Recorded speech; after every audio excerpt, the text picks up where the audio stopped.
কেউ বাঁচাও, আমি তো একেবারে শেষ হয়ে গেলাম। কি হয়েছে লিনার চাচি? লিনার অবস্থা খুবই খারাপ, লিনা হসপিটালে আছে। কি সত্যি?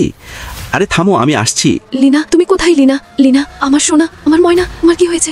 চাচি, গত রাত থেকে আমার খুব শরীর খারাপ হয়ে পড়ে। আরে লিনা, তোমার তো অনেক জ্বর হয়েছে। চাচি, বাবা কোথায়? তিনি আমাকে দেখতে আসেননি কেন? লিনা, তোমার পাপা রাত থেকেই বাড়ি ফিরেননি। চাচা, আমার বাবাকে খুব মনে পড়ছে। আমি এখন বাবাকে দেখতে চাই। লিনা, টেনশন করো না, আমি তোমার বাবাকে শুধু 5 মিনিটে খুঁজে এনে দেব।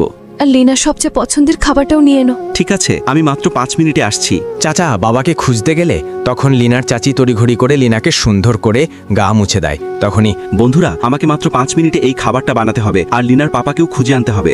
চাচা দ্রুত খাবার রেডি করে বাড়ি থেকে বেরিয়ে পড়লেন।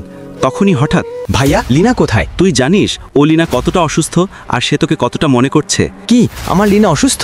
যেমনই চাচা লিনার পছন্দের খাবার নিয়ে হাসপাতালে পৌঁছালেন, তখনই লিনা বলল, চাচা, আমি কিছুই খেতে চাই না, আমার শুধু বাবা চাই। এখন বাবা, তুমি কোথায়? লিনা, আমি এখানে আছি। বাবা, তুমি আমাকে ছেড়ে কোথায় গিয়েছিলে? আমার মেয়ে, তুমি কাঁদো না, আমি তো এখানেই আছি।